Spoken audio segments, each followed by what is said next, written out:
मित्रों, हिंदू धर्म शास्त्रों में समय को बहुत ही शक्तिशाली माना गया है। वो समय का पहिया ही है जो मनुष्य को खुशी, गम, लाभ, हानि या जीवन मृत्यु से परिचित करवाता है। दोस्तों, आप सबों ने भी देखा होगा कि समय का चक्र जब परिवर्तित होता है तो राजा को रंक और रंक को राजा बना देता है। और ऐसा माना जाता है कि समय के कारण ही मनुष्यों के जीवन में कभी खुशी आती है तो कभी दुख भी उन्हें झेलने पड़ते हैं। क्या आपने कभी ये सोचा है कि अपने जीवन में शुभ समय आने वाला है तो इसका पहले ही पता कैसे किया जा सकता? अगर नहीं तो चलिए आज जानते हैं कि इस वीडियो में हम आपको उन्हीं संकेतों के बारे में बताते हैं जिन्हें जानने के बारे में आप भी अपने जीवन में होने वाले बदलाव का अनुमान पहले ही लगा सकेंगे, जिसके बारे में श्री कृष्ण ने स्वयं नारद जी को बताया था। इस मोटिवेशनल कहानी को शुरू करने से पहले आप सबों को फिर से एक बार बहुत बहुत स्वागत है। अगर आप मेरे चैनल पर नए हैं तो मेरे चैनल को सब्सक्राइब जरूर कर लीजिएगा। अगर कहानी आपको अच्छी लगे तो लाइक, शेयर और कमेंट जरूर कीजिएगा।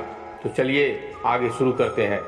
जब एक दिन नारद जी भगवान श्री कृष्ण से मिलने आए तो उन्होंने भगवान श्री कृष्ण से पूछा, हे नारायण, कृपा करके ये मुझे बताइए कि कोई भी मनुष्य अपने जीवन में आने वाले शुभ समय आने वाले पहले से ही कैसे जान सकता है? तो भगवान श्री कृष्ण ने उत्तर दिए कि हे देवर्षि, मैं स्वयं मनुष्यों को समय परिवर्तित होने से पहले ही कुछ संकेतों जैसे पशु पक्षियों, छोटे बच्चों और अपने भक्तों द्वारा पहुंचाता हूं, जिन्हें ज्ञानी मनुष्य तो समझ लेते हैं लेकिन अज्ञानी मनुष्य उन्हें अनुभव नहीं कर पाते। हे देवर्षि, इन संकेतों में से सबसे पहला संकेत यह है कि जब किसी मनुष्य की आंखें ब्रह्म मुहूर्त में अक्सर खुलने लगती है और इसे ईश्वर का स्मरण स्वतः ही होने लगती है, या फिर मनुष्यों को ऐसा प्रतीत होने लगता है कि उन्हें कोई और किसी दिशा की ओर ले जा रहा है, तब ऐसे मनुष्यों को ये समझ लेना चाहिए कि उनके आने वाला समय में उनके भाग्य का द्वार खुलने वाला है और उन्हें कामयाबी की नई राह मिलने वाली है। ऐसा समय में वे स्वयं मनुष्यों की सहायता करता है। तो मित्रों, अगर आपकी भी आंखें ब्रह्म मुहूर्त में खुल रही हो तो आपने अपने जीवन में ऐसा बदलाव महसूस किया होगा। अगर किया होगा तो हमें नीचे कमेंट में जरूर बताएं।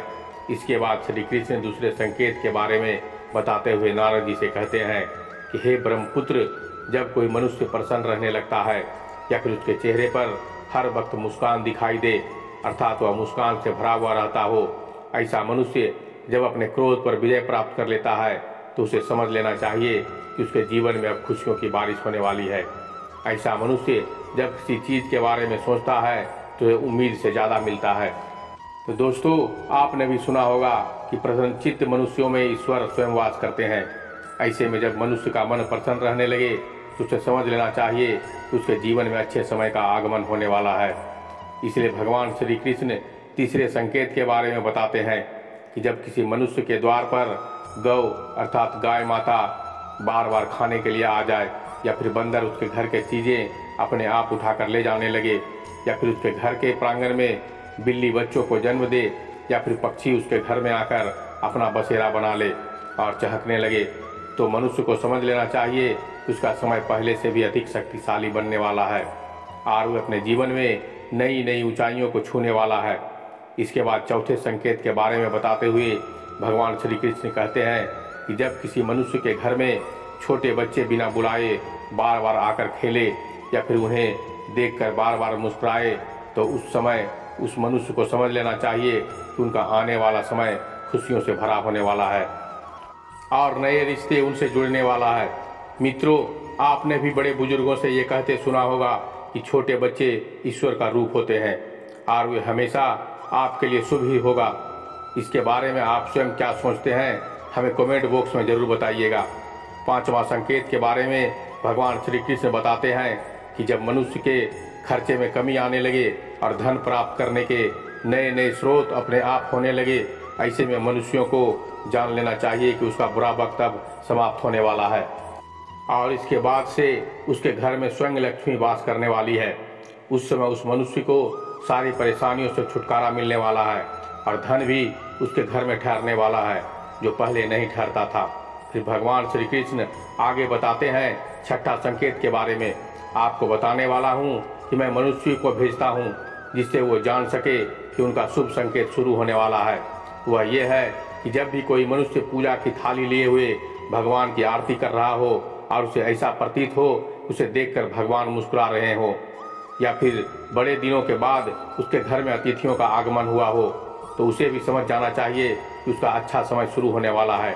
इसके अलावा जब किसी महिला का बायां अंग और पुरुष का दाहिना अंग फड़कने लगे तब भी जान लेना चाहिए कि उसका शुभ समय आने वाला है। इसके बाद 7वें संकेत के बारे में भगवान श्री कृष्ण बताते हैं कि जब कोई मनुष्य सुबह सुबह किसी शुभ कार्य को करने के लिए घर से निकलता है और उसे रास्ते में गौ अर्थात गाय माता की दर्शन हो जाए या फिर किसी साधु संत द्वारा उसे आशीर्वाद मिल जाए, तो ऐसे में उस मनुष्य को समझ जाना चाहिए कि जिस काम को करने के लिए घर से निकला है वह काम अवश्य ही पूरा होगा और उस काम को सफल होने से कोई भी नहीं रोक सकता है। अंत में भगवान कृष्ण बताते हैं कि हे नारद, इन सब के अलावा जो मनुष्य को संध्या के समय जल से भरा हुआ पात्र या दूध से भरा हुआ पात्र किसी के द्वारा उसे प्राप्त हो या फिर कोई उसे मिठाई दे, तो उसे समझ जाना चाहिए कि उसके भाग्य खुलने वाले हैं। तो दोस्तों, ये वो 7 संकेत जिन्हें जानकर फिर महसूस करके आप आने वाले शुभ संकेतों को भली भांति जान सकते हैं। लेकिन भगवान कृष्ण ने ऐसे ही कुछ संकेतों के बारे में बताए हैं जो मनुष्य के जीवन में आने वाले अशुभ समय के बारे में भी बताते हैं। यदि आप भगवान श्री कृष्ण द्वारा बताए गए अशुभ संकेतों के बारे में भी जानना चाहते हैं तो हमें कमेंट करके अवश्य बताइएगा। आज की हमारी वीडियो आपको कैसी लगी हमें नीचे ज़रूर कमेंट में बताने की कोशिश कीजिएगा। अगर अच्छा लगा हो तो लाइक कर दीजिएगा और अगर मेरे चैनल से नए हैं तो चैनल को सब्सक्राइब करने से ना भूलें। तो दोस्तों, मिलते हैं एक और ज्ञान भरी बातों के साथ कल संध्या ठीक 4:30 बजे। तब तक के लिए धन्यवाद। नमस्कार।